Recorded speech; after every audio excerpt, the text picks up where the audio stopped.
Hello and welcome to everyone. Just a second, आज हम class 8 की जो एनसीईआरटी है, जो हमने कल वाले वीडियो में सिर्फ क्लास 7 के बारे में हमने पढ़ा हुआ था, उसके सारे चैप्टर्स के बारे में पढ़े थे कि हमें अ, ये जो एनसीईआरटी है इसके बारे में क्या लिखा हुआ है, मतलब हर एक चैप्टर में की समरी क्या है, वो चैप्टर कहना क्या चाहता है, बस इतना ही जानना है हमें।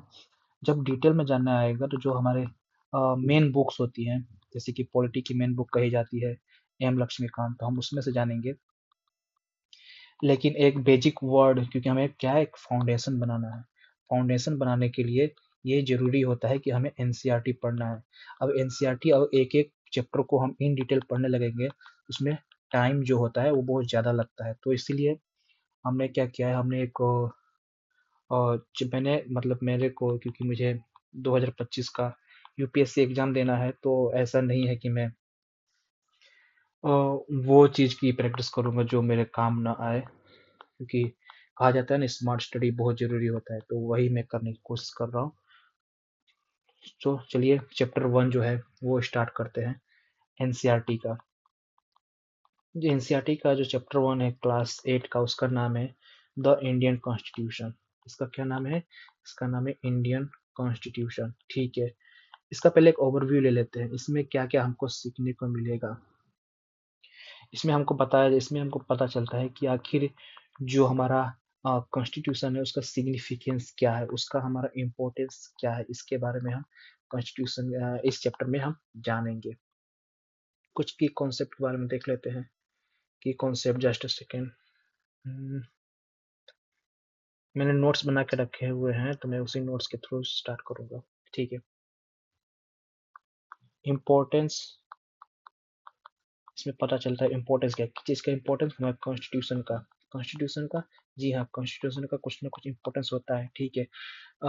इम्पोर्टेंस मतलब किसी भी चीज को कहीं भी, ये कॉन्स्टिट्यूशन हटा दीजिए, एक रूल बुक याद रखिए।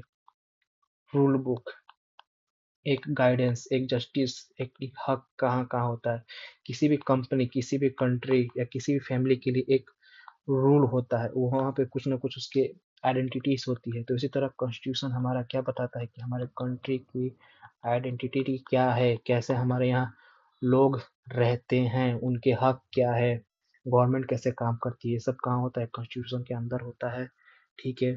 फंडामेंटल प्रिंसिपल्स क्या होते हैं, इसमें फंडामेंटल प्रिंसिपल्स के बारे में बताया गया है, क्योंकि हर कॉन्स्टिट्यूशन का एक फंडामेंटल प्रिंसिपल होता है। तो हमारे कॉन्स्टिट्यूशन का फंडामेंटल प्रिंसिपल क्या है? पहला आता है फेडरलिज्म, मतलब भाईचारा। फेडरलिज्म, हमारे अंदर फेडरलिज्म होना चाहिए। सेपरेशन ऑफ पावर, सब एक ही आदमी को सारा पावर नहीं देना, हर अपना जो पावर होता है वो क्या करना है, डिस्ट्रीब्यूट कर देना है हर लोगों के बीच में। सेपरेशन ऑफ पावर है हमारे हमारे यहाँ। फंडामेंटल राइट्स है, हर किसी के पास एक उसके मूल आधार का कुछ फंडामेंटल राइट्स है, जिसे कोई भी पावर आके उसको टच नहीं कर सकती। सेक्युलरिज्म है हमारे कंट्री में।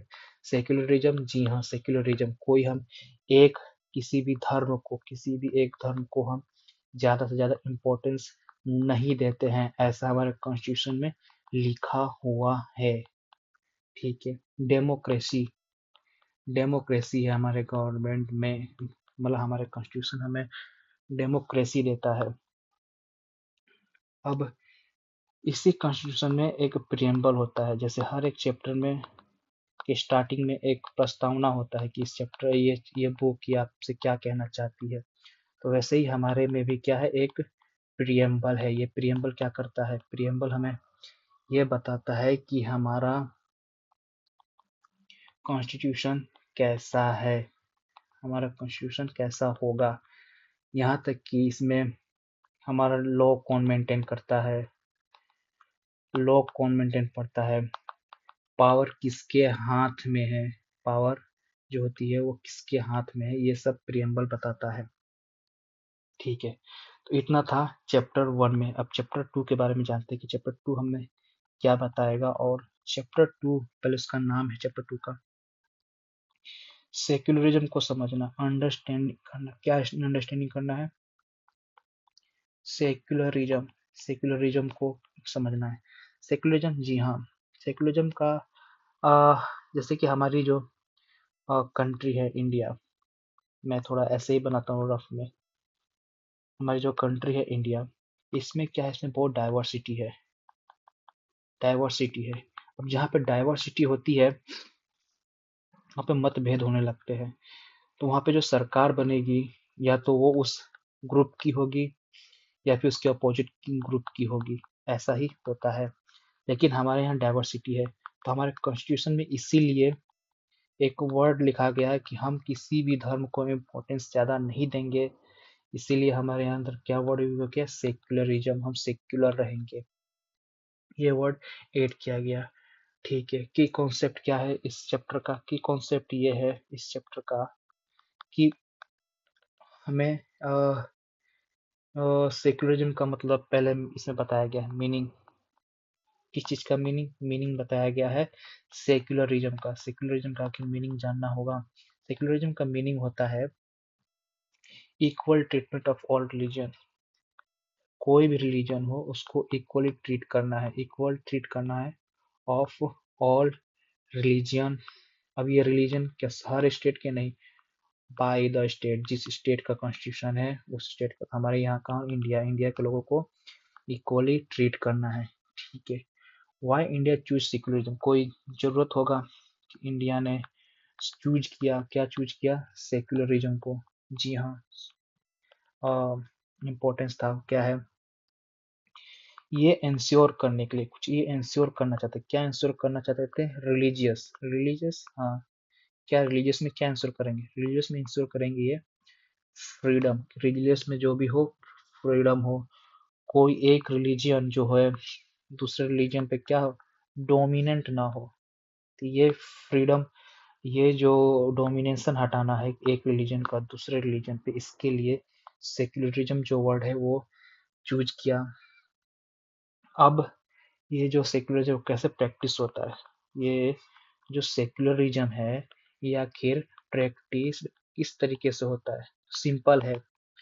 हमारे पास लॉ है और पॉलिसीज है, लॉ और पॉलिसीज हैं, लॉ और पॉलिसीज क्या करती हैं, ये दोनों रिलीजियस फ्रीडम, को प्रोटेक्ट करती हैं। जो भी हमारा रिलीजियस फ्रीडम होता है उसको क्या करेंगी, ये प्रोटेक्ट करेंगी। सिर्फ प्रोटेक्ट करती हैं कि इन रिलीजियस फ्रीडम के लिए नहीं, डिस्क्रिमिनेशन प्रोहिबिट भी करती हैं, प्रोहिबिट करेंगी किस चीज का, डिस्क्रिमिनेशन, भेदभाव के। तो ये हमारा काम करती है सेक्युलरिज्म की प्रैक्टिस। ठीक है, तो इतना था सेक्युलरिज्म के रिलेटेड। अब अगले चैप्टर पे चलते हैं, chapter 3, why do we need parliament. Chapter 3 कहता है कि हमें आखिर ये जो पार्लियामेंट है इसकी जरूरत क्यों है, इसकी जरूरत क्यों है। आ, तो इस चैप्टर में हमें ये देख कर पता चल जाता है कि इम्पोर्टेंस बताया जाए, किस चीज का इम्पोर्टेंस, पार्लियामेंट का इम्पोर्टेंस बताया गया है। ठीक है, तो इसका की कॉन्सेप्ट अब जानना शुरू करते हैं, ये की कॉन्सेप्ट क्या है इसका। की कॉन्सेप्ट में ये है कि हमें role of parliament, role of parliament के बारे में जानना क्या है कि पार्लियामेंट का रोल क्या है। पार्लियामेंट का रोल होता है लॉ बनाना, कोई भी लॉ, कुछ भी जो जनता के हित में हो, सिटीजनशिप के हित में हो, सिटीजन्स के हित में हो, वैसा लॉ बनाना। दूसरा होता है कि रिप्रेजेंट करना पब्लिक को, मतलब रिप्रेजेंट मतलब लोगों ने आपको चुना है, अब लोग सारे लोग तो आके पार्लियामेंट में अपने अपने मुद्दा नहीं रखेंगे। ठीक है, तो क्या करते हैं, वो अपने एक रिप्रेजेंटेशन चुनते हैं, वो रिप्रेजेंटेशन क्या करते हैं, पार्लियामेंट में जाता है, वो प्रॉब्लम के रिलेटेड बिल को डिस्कस करता है, तो रिप्रेजेंट करते हैं लोगों को। और ओवरसीइंग करना, ओवरसीइंग, जी हाँ, ओवरसीइंग करना कि मतलब जो भी नियम बन रहे हैं, जो सरकार बना रही है, जो भी वो काम कर रही है सरकार, वो सही से कर रही है या नहीं कर रही, यह भी ओवरसीइंग करना उसका काम है। स्ट्रक्चर ऑफ पार्लियामेंट क्या होता है, स्ट्रक्चर सबको पता होता है कि स्ट्रक्चर ऑफ पार्लियामेंट क्या है, अगर आपने थोड़ा सा ही पहले पढ़ा होगा। स्ट्रक्चर ऑफ पार्लियामेंट में दो स्ट्रक्चर मान लेते हैं, पहला लोकसभा, दूसरा राज्यसभा, यही दो होते हैं, लोकसभा और राज्यसभा। ये स्ट्रक्चर के बारे में आपको पता चल गया। अब फंक्शन फंक्शन के बारे में, फंक्शन ऑफ पार्लियामेंट क्या होता है? फंक्शन ऑफ पार्लियामेंट जो है ये है डिबेटिंग करना।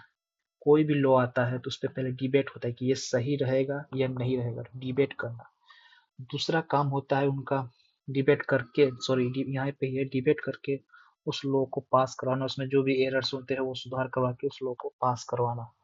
दूसरा कंट्रोलिंग फाइनेंस, हर चीज के लिए खर्चा लगता है, उसको कंट्रोल करने के लिए कि यहाँ पे आज इस समय हमें ये प्रायोरिटी देनी है तो हमें पैसा यहाँ पे खर्च करना है, ये कौन बताता है? पार्लियामेंट बताती है। चेकिंग करना, चेकिंग मतलब मैंने लॉ बना दिया या फिर अब इसका कोई एग्जीक्यूट करेगा तो जो एग्जीक्यूटिव होते हैं उनकी चेकिंग करना कि जो हमने लॉ बनाया है वो सही से काम कर रहा है या नहीं कर रहा। तो ये होता है पार्लियामेंट। ये हमने जो चैप्टर 3 पढ़ा। अब हम चलते हैं चैप्टर 4 पे। चैप्टर 4 ये अब लॉ के बारे में, क्योंकि इतना लॉ लॉ कर रहे हैं तो भाई आखिर लॉ होता क्या है ये भी तो जानना पड़ेगा। अंडरस्टैंडिंग लॉ, लॉ क्या होता है? अ, इसमें मतलब इस चैप्टर में क्या मिल जाएगा कि एक जो लॉ है वो कैसे बनता है, क्या सिग्निफिकेंस होता है उसका, क्या सिग्निफिकेंस होगा, सिग्निफिकेंस कहाँ पे? इन सोसाइटी में, सोसाइटी के अंदर उसका सिग्निफिकेंस क्या होगा ये जानना। चलिए अब की कॉन्सेप्ट की तरफ चलते हैं। कोई की कॉन्सेप्ट किस चीज का? पहले तो भाई लॉ जो है वो है क्या? सिंपल ये बता दो मेरे को। लॉ है जिस rule made by the government to maintain order and justice. एक गवर्नमेंट एक गवर्नमेंट ऑर्डर और जस्टिस इन दोनों को मेंटेन करने के लिए जो चीज बनती है उसको कहते हैं लॉ। ठीक है। अब लॉ जो होता है बनाने का, लॉ जो होता है बनाने का वो आखिर प्रोसेस है क्या? लॉ मेकिंग प्रोसेस आखिर है क्या, ये जानना पड़ेगा। जी हाँ, बना लेते हैं। लॉ बनाने का प्रोसेस, एक कोई प्रॉब्लम हुआ, यहाँ पे चलते हैं, सॉरी जस्ट अ सेकेंड। एक कोई प्रॉब्लम हुआ लोगों को, उस प्रॉब्लम के रिलेटेड वहाँ पे जो रिप्रेजेंटेशन होता है वो रिप्रेजेंटेशन आया, उसने पार्लियामेंट में बिल को पेश किया, उस पे वो सही है या नहीं है उस पे डिबेट हुआ, कुछ जो उसके अंदर एरर्स होते हैं वो एरर्स को फाइंड आउट किया गया, उसको फिर से उस पे फिर डिबेट हुआ, अब वो सही है तो उस लॉ को पास कर दिया जाएगा। वो पास करने के बाद एग्जीक्यूटिव्स के पास जाएगा, एग्जीक्यूटिव्स क्या करेंगे? उसको एग्जीक्यूट करेंगे। तो इस तरीके से एक लॉ मेकिंग प्रोसेस होती है। ठीक है। इम्पोर्टेंस ऑफ लॉ क्या होता है? मुझे अगर जानना है कि इम्पोर्टेंस ऑफ लॉ क्या है तो ये इंश्योर करता है, इंश्योर करेगा किसका? फेयरनेस, गोराई का? नहीं नहीं, कहीं भी कुछ भी काम हो रहा है तो उसमें फेयर, उसमें सफाई होनी चाहिए काम में, ये ना कि मैलापन जैसा काम हो, करप्शन नहीं होना चाहिए, सही ढंग से काम होना चाहिए, ये सब होना चाहिए। सॉरी। जो हमारे राइट्स होते हैं, जो भी हमारे राइट होते हैं उसको क्या करता है? ये प्रोटेक्ट करता है, तो प्रोटेक्ट करने देना चाहिए। यहाँ तक कि कुछ सोशल जो हमारे ऑर्डर्स होते हैं, सोशल ऑर्डर्स होते हैं, इसको भी ये क्या करता है? ये करता है मेंटेन, उसको मेंटेन करके रखेगा। ठीक है, ये सब तो ठीक है। तो इसमें जो हमारे ये जो एक लोग हैं जिनके हाथ में पावर है, सिटीजन, इनका भी कोई इसके अंदर रोल होता है। जी हाँ, इसके अंदर इनका भी रोल होता है। रोल होता है कि ये ऐसी गवर्नमेंट चुने, ऐसी गवर्नमेंट चुने जो क्या हो, जो एक अकाउंटेबल हो, जो एक रिस्पॉन्सिबिलिटी ले, जो एक डेमोक्रेटिक प्रोसेस से आई हो, डेमोक्रेटिक प्रोसेस से आई हो, उसको पता हो क्या है इम्पोर्टेंट डेमोक्रेसी का। तो सिटीजन्स को इलेक्ट करना, उनके रिप्रेजेंटेटिव्स को काफी इम्पोर्टेंट होता है। तो ये सिटीजन्स का रोल होता है इन लॉ मेकिंग प्रोसेस में। अब नेक्स्ट, मुझे लगता है आप लोगों को लग रहा है बहुत तेज तेज जा रहे हैं, लेकिन नहीं, तेज हम नहीं जा रहे हैं। हमें सिर्फ एक, क्योंकि ये जो जैसे कि पार्लियामेंट है कैसे काम करती है, सब आगे भी आएगा जब हम मेन बुक वाले पढ़ेंगे, उसमें भी आएगा। अभी हम सिर्फ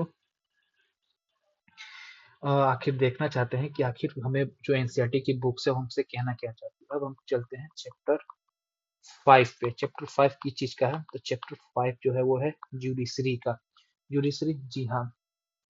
इस चैप्टर में हमें क्या करना पड़ेगा कि मतलब क्या सीखना पड़ेगा। सीखना यह है इस चैप्टर से कि आखिर जुडिशरी का रोल क्या होता है। जुडिशरी जो है हमारी, उसका रोल जो है वो है क्या। प्लस ये हमारा जो जो सिटीजन्स होते हैं, उनके जो राइट्स होते हैं वो कैसे प्रोटेक्ट करती है, ये हम इस चैप्टर में सीखेंगे। उससे पहले हम जबकि कॉन्सेप्ट की तरफ जा रहे हैं, तो ये जान लेते हैं कि स्ट्रक्चर क्या होता है एक जुडिशरी का। जुडिशरी का स्ट्रक्चर क्या होता है।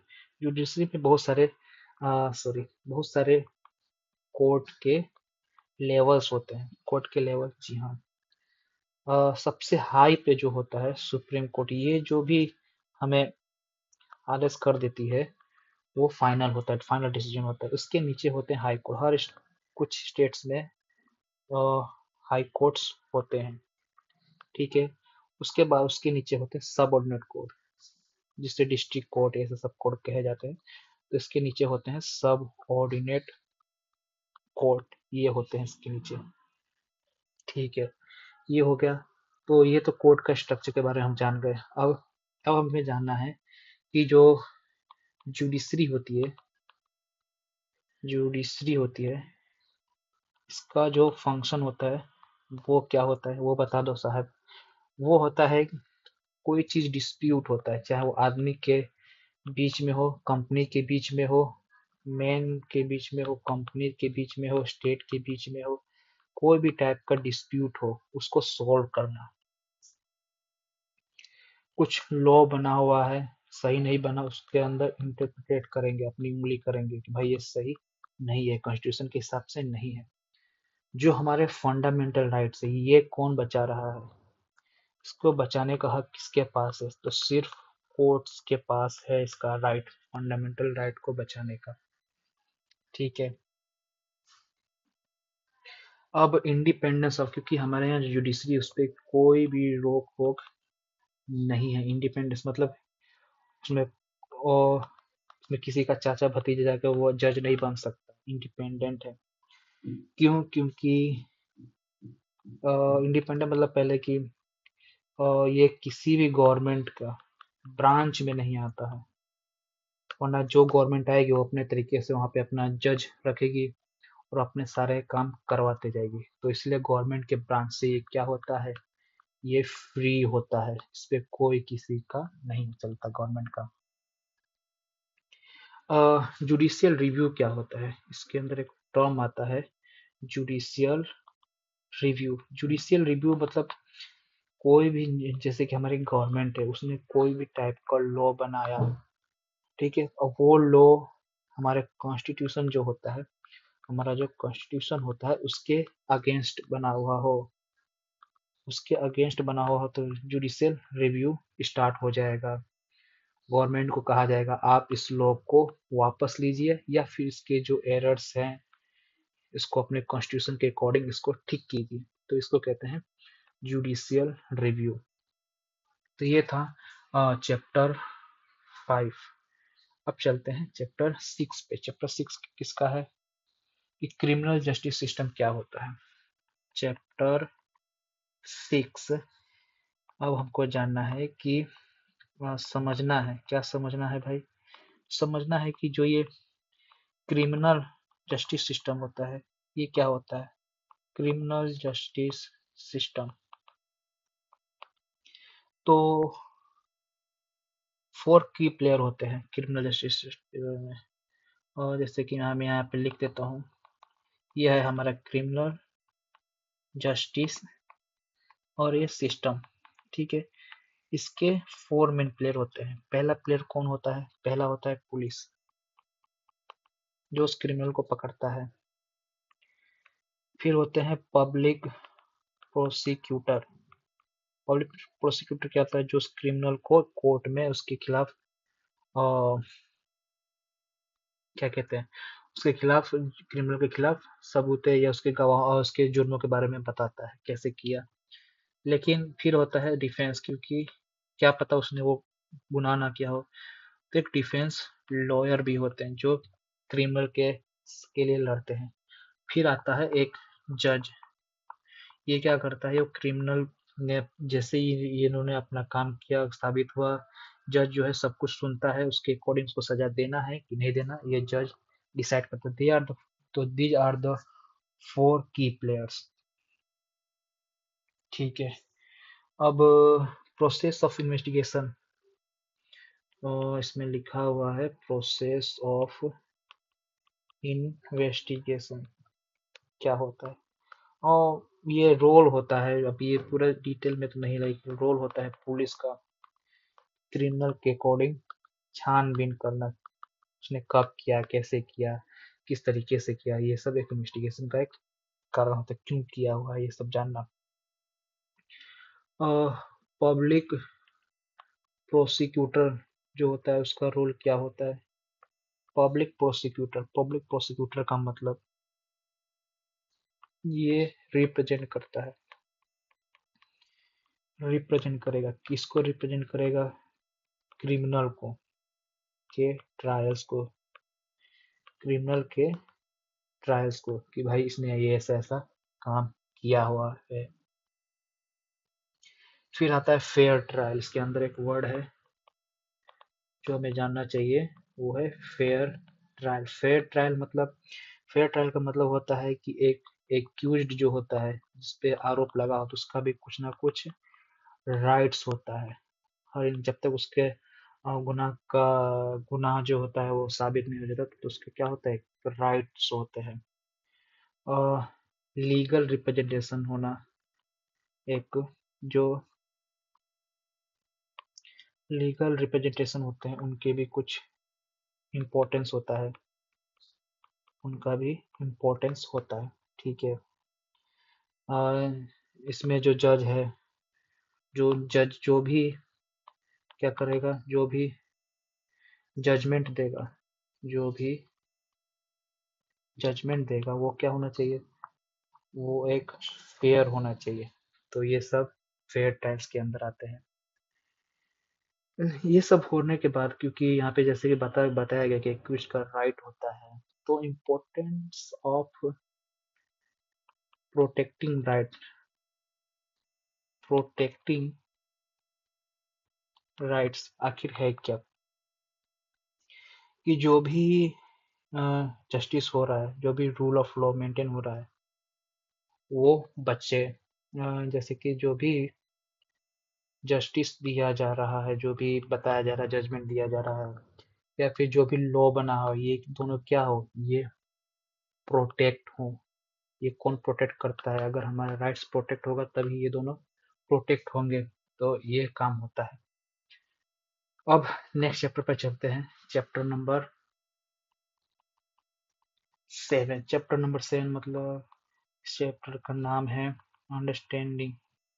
देखिए सब समझने के लिए, मार्जिनाइजेशन क्या होता है, मार्जिनाइजेशन ये आखिर है क्या, सिंपल डिस्कस करेगा। और इसमें सिंपल सा बात कर लीजिए। जो ये मार्जिनलाइजेशन के कॉन्सेप्ट के बारे में जानेंगे, इनके कॉन्सेप्ट के बारे में जानेंगे। और जो कुछ कम्युनिटीज हैं जो मार्जिन में नहीं है, कुछ कम्युनिटीज हैं जिन्हें डिस्क्रिमिनेशन फेस करना पड़ता है, डिस्क्रिमिनेशन फेस करना पड़ता है, उसके बारे में भी जानेंगे इसके अंदर। तो अगर मार्जिनलाइजेशन के बारे में इसमें बताया गया है,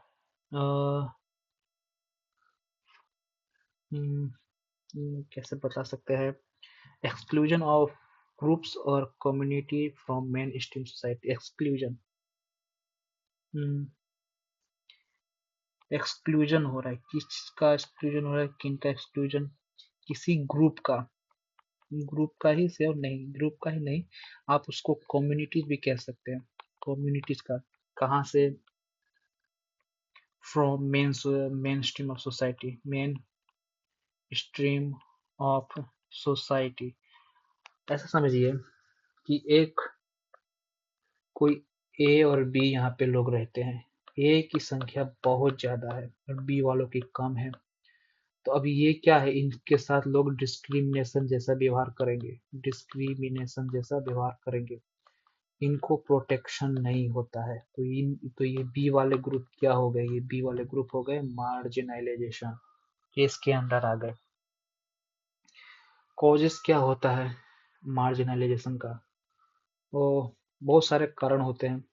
कारण में पहला सोशल सोशल कारण होगा, इकोनॉमिक कारण होगा, फिर कुछ पॉलिटिकल फैक्टर्स हो जाते हैं जिनकी वजह से इनको मार्जिनलाइजेशन का सामना करना पड़ता है।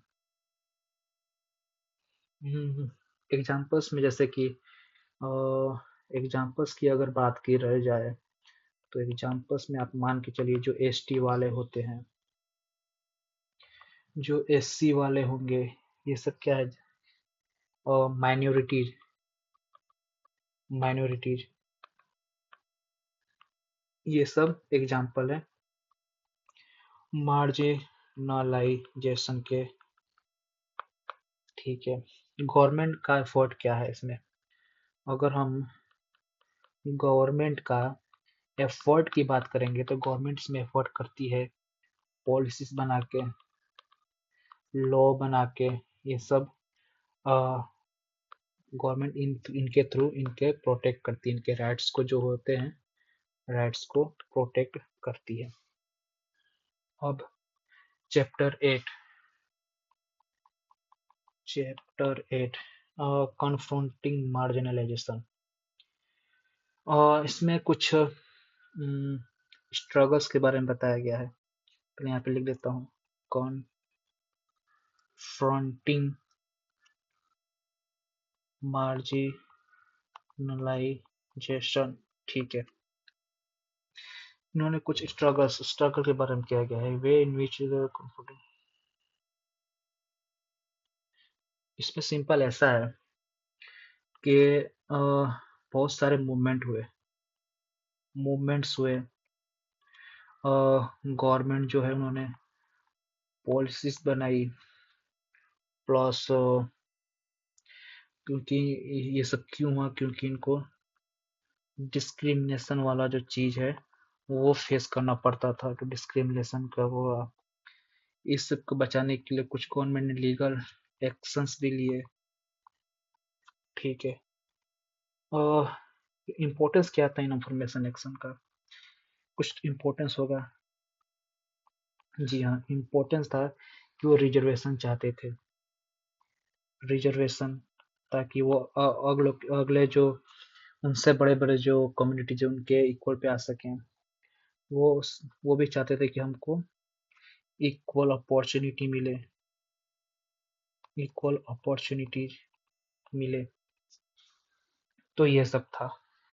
ठीक है, फिर इसमें कॉन्स्टिट्यूशन का रोल क्या है, जो हमारा कॉन्स्टिट्यूशन है, जो हमारा कॉन्स्टिट्यूशन है उसका रोल क्या है, कॉन्स्टिट्यूशन का रोल इतना है कि ये सेफ गार्ड करता है, सेफ गार्ड करता है राइट्स को, वो सबको कहता है कि सबके पास इक्वल राइट एंड अपॉर्चुनिटी होनी चाहिए, ऐसा कॉन्स्टिट्यूशन हमारा कहता है। तो इस तरह से कॉन्स्टिट्यूशन का रोल है।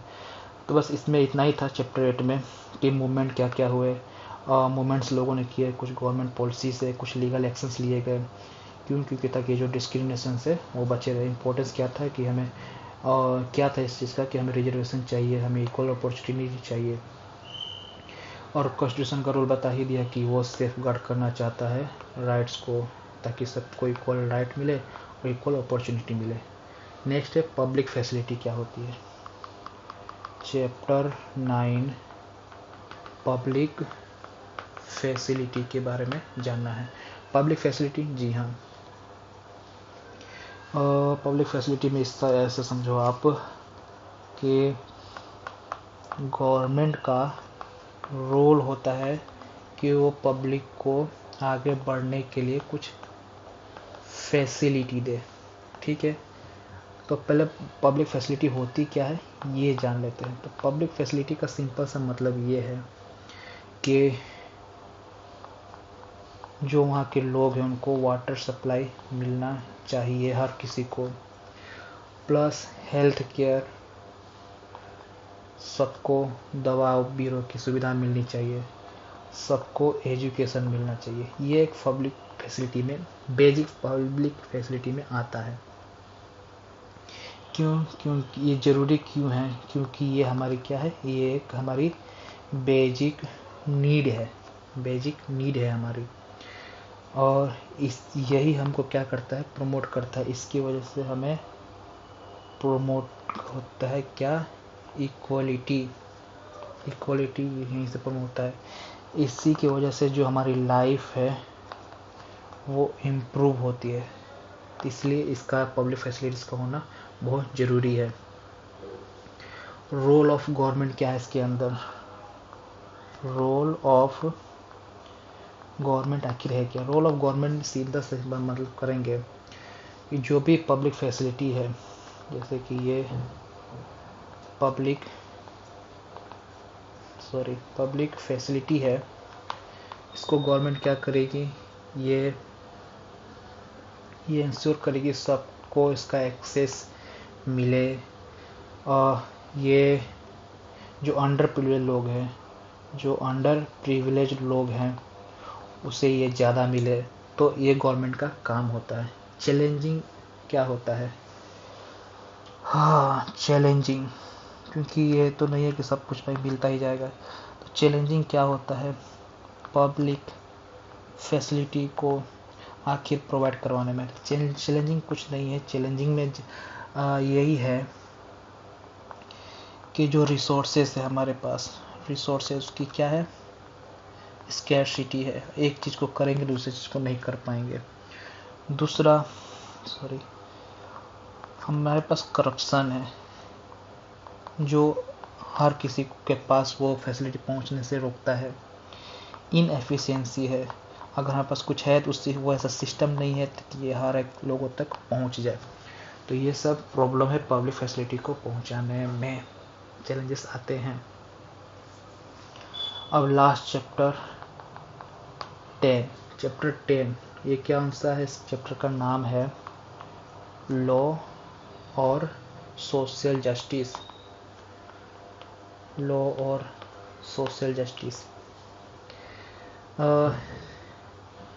बताया ही कि आखिर लॉ काम क्या करता है, इसके ही से जान लेते हैं। लॉ का इम्पोर्टेंस क्या होता है? लॉ का इम्पोर्टेंस होता है कि जिस किसी को भी अगर उसकी कमाई मिल रही है तो फेयर होना चाहिए। ये नहीं कि उसी कंपनी किसी एक बंदे को अगर सेम लेवल पे है तो एक को ज़्यादा मिले और एक को कम, ऐसा नहीं होना चाहिए। ठीक है, और सबके पास सेफ जो वर्किंग कंडीशन होता है वो सेफ होना चाहिए, ये इंश्योर करता है लॉ के थ्रू।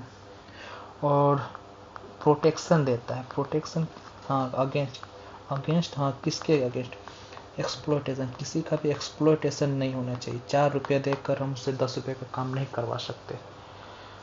उसका ज़्यादा जो है एक लिमिट तक उससे काम करवाना है। लॉ बनते हैं सोशल जस्टिस के रिलेटेड। लॉ जो होते हैं वो सोशल जस्टिस के रिलेटेड भी होते हैं, जैसे मिनिमम वेजेस एक्ट, इससे नीचे किसी की सैलरी नहीं होनी चाहिए। दूसरा चाइल्ड लेबर, कोई भी बच्चा जो होता है वो चाइल्ड लेबर से कोई काम नहीं करवाएगा। ऐसे बहुत सारी चीज़ें होती हैं। फिर इसमें रोल ऑफ गवर्नमेंट क्या होता है? रोल ऑफ गवर्नमेंट में जानेंगे कि ये लॉ को भाई सही से लागू हो ये देखती है। जो सोशल होते हैं, सोशल वेलफेयर होते हैं, इनको क्या ये प्रमोट हो, ये प्रमोट हो, ये होता है। ये इंश्योर करते हैं कि जो मार्जिनलाइज्ड वाले जो लोग हैं, जो कम है, उनको भी इकोनॉमिक या फिर किसी भी टाइप की ग्रोथ का बेनिफिट मिलना चाहिए। इसमें इसके अंदर कुछ चैलेंजेस, जी हाँ, चैलेंजेस ये है कि इनइक्वालिटी है अभी भी, जो गवर्नमेंट ख़त्म करना चाहती है वो अभी भी नहीं हो पाता है, कहीं कहीं डिस्क्रिमिनेशन होता है, डिस्क्रिमिनेशन हो रहा होता है। इफ़ेक्टिव इम्प्लीमेंटेशन नहीं हो रहा लॉस का, तो ये सब चैलेंजेस हैं अभी भी। तो इतना ही था इस चैप्टर में। आई थिंक आपको अच्छा लगा होगा क्लास 8 की पॉलिटी की जो एनसीईआरटी है वो यहाँ पे ख़त्म होती है। चलिए स्टॉप करते हैं इसको यहीं पे। Thank you.